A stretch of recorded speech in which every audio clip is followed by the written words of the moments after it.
Nous sommes le 3 juillet 2020 et dans cette vidéo, je vais vous présenter une recette de repas nutritif que j'ai l'habitude de me faire quotidiennement afin d'être en bonne santé et de pouvoir avoir de l'énergie pour faire mes activités dans lesquelles je m'implique tous les jours. Alors du coup, c'est parti, suivez-moi. Popi popi popili pop pop pop pop. Alors nous avons ici tous les ingrédients dont nous aurons besoin pour cette recette de repas nutritif. Alors pour commencer, nous avons le riz. Ensuite, nous avons des lentilles corail que j'ai pris soin de faire tremper pendant toute une journée et que j'ai rincé également. Ensuite, nous avons une source de protéines animales et pour ce cas-là, j'ai utilisé une escalope de dinde. Mais vous pouvez tout aussi bien utiliser un steak de bœuf, une escalope de poulet ou alors des œufs pour faire une omelette tant que c'est une source de protéines animales. Ensuite, nous avons les légumes. Donc pour cette recette-là, nous allons utiliser des olives noires et des carottes. Après, nous aurons besoin d'un aliacé. Donc pour cet exemple-là, j'ai choisi un oignon. Mais vous pouvez tout aussi bien utiliser de l'ail ou alors une échalote. Nous avons également des graines. Pour cette recette-là, j'ai utilisé des graines de pavot. Et à côté, nous avons des oléagineux, donc j'utiliserai des amandes et des noix de cajou. Dans un premier temps, ce que nous allons faire, c'est que nous allons allumer le gaz et nous allons mettre nos lentilles corail à feu doux. Et nous allons également rajouter dans la casserole le riz.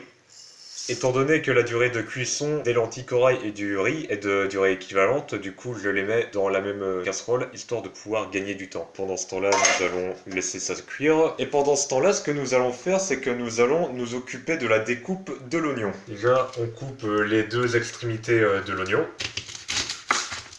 Et ensuite, on pèle l'oignon afin d'en enlever l'épluchure. Tac. Voilà. On va nettoyer un peu l'oignon.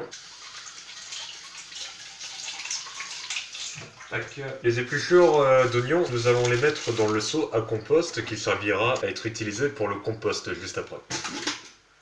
Hop là. Alors maintenant, au niveau de la découpe de l'oignon, je vais faire ma découpe préférée, c'est-à-dire en des tranches assez fines, et on va les découper en petits morceaux. J'adore les découper comme ça.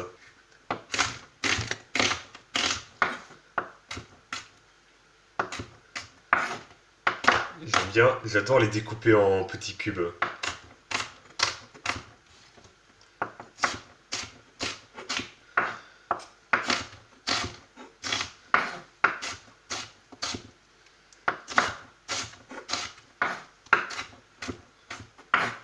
Dernière tranche. Et voilà, donc là nous avons déjà plein de petits morceaux d'oignons. Et ça c'est... j'adore quand ils sont petits morceaux comme ça. Alors hop, après avoir mis les oignons dans la poêle, ce qu'on va faire c'est que on va rajouter à la poêle de l'huile d'olive. Tac. On en rajoute un petit peu. Et voilà. Et maintenant ce qu'on va faire c'est qu'on va mélanger l'huile d'olive avec l'oignon afin que l'oignon soit bien imprégné de l'huile d'olive qu'on vient de verser. Hop, on mélange correctement.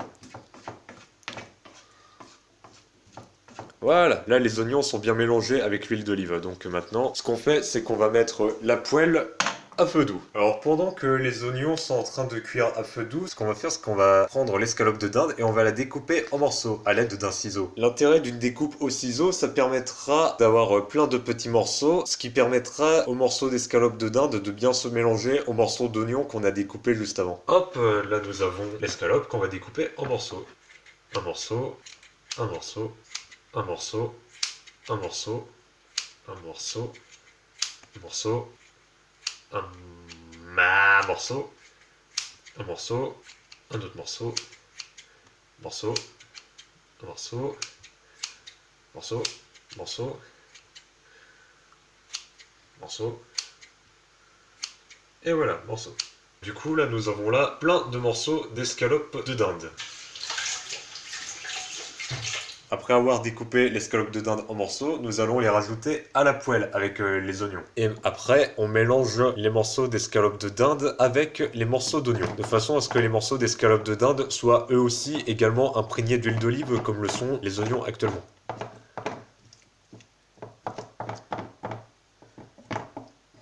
Voilà. Maintenant, après que les morceaux d'oignon et d'escalope ont été mélangés, on va remettre la poêle sur le feu.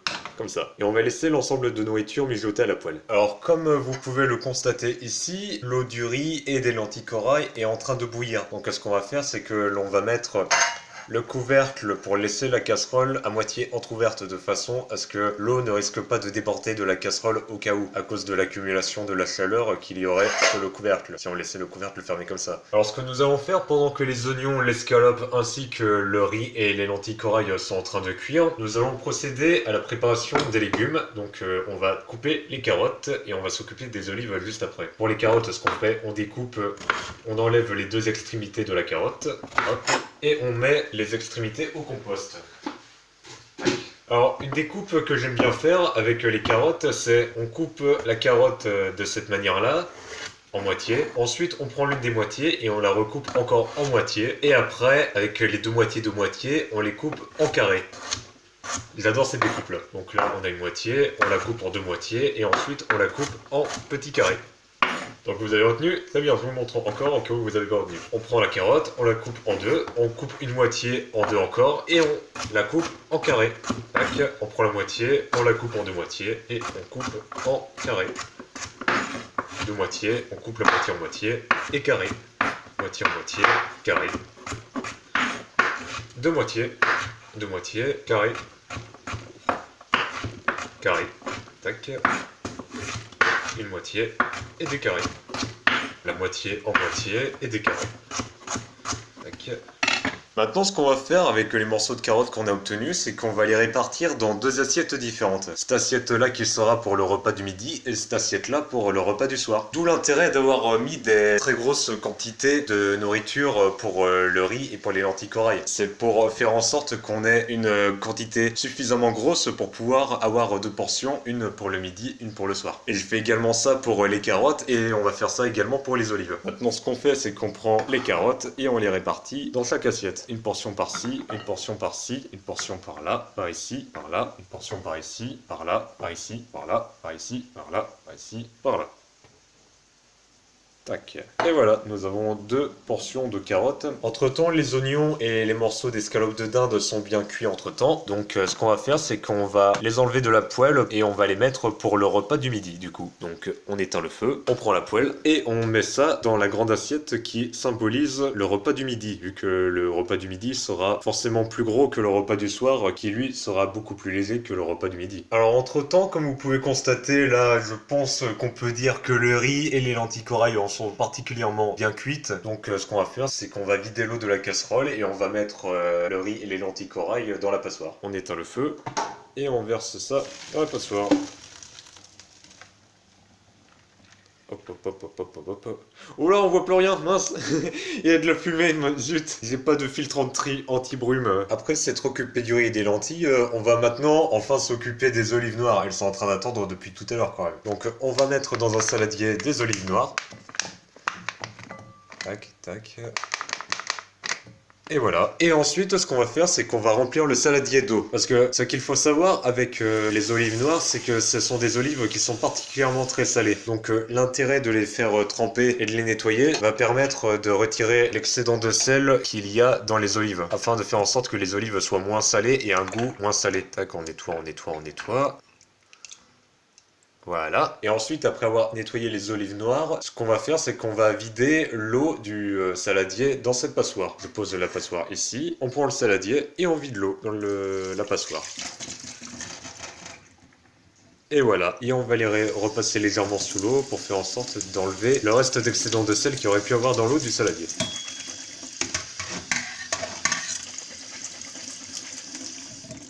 Et voilà. Et ensuite, ce qu'on fait, c'est qu'on met les olives dans les deux assiettes. Donc là, une portion d'olive.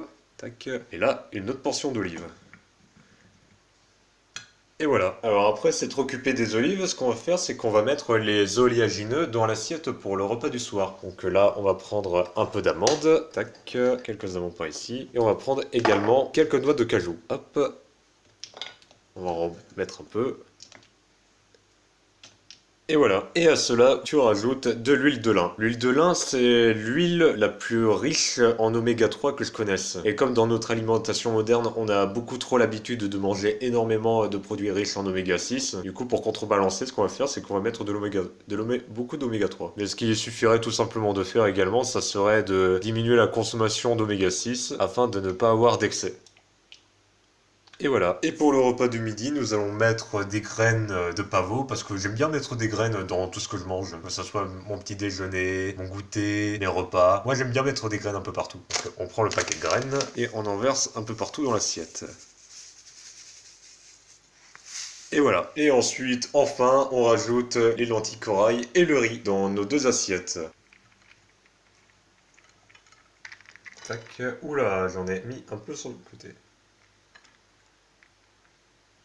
Et voilà, bon j'ai un peu débordé mais c'est pas grave, l'important c'est qu'il y ait assez de riz dans les assiettes. Après avoir nettoyé le plan de travail, nous avons deux belles assiettes, celle-là pour le repas du midi vu que c'est une grosse assiette, et celle-là pour le repas du soir vu que c'est une assiette plus petite que celle du midi. Bon comme vous pouvez constater, il y a une quantité astronomique de nourriture dans chacune de mes assiettes, et c'est normal, c'est parce que personnellement je suis un gros mangeur. Donc si jamais vous n'êtes pas aussi gourmand que moi, vous diminuez les quantités de nourriture, comme ça vous fera moins manger. Et comme ça, vous évitez les problèmes de constipation ou les problèmes digestifs comme ça qui sont assez embêtants. Sinon, concernant la conservation du repas de ce soir, vu que j'ai préparé les repas en journée et pas dans la soirée, ce qu'on va faire, c'est que le repas du soir, bah du coup, on va l'enrober dans du film plastique et on va le mettre dans le frigo pour le ressortir le moment voulu pour le manger. Cependant, attendez bien que l'assiette du soir soit bien refroidie avant de mettre du film plastique et de le mettre dans le frigo. Sinon, ce qui se passe, c'est que du coup, la chaleur s'évapore, ce qui fait de l'humidité, et quand vous ressortez l'assiette de nourriture, vous avez droit à une assiette humide et particulièrement mouillée, ce qui est assez désagréable quand on mange, je vous l'accorde. Donc attendez bien que l'assiette et la nourriture soient bien refroidies avant de mettre du film plastique et l'assiette dans le frigo. Et pour le repas du midi, bon, on peut le manger maintenant vu qu'on vient de le préparer évidemment.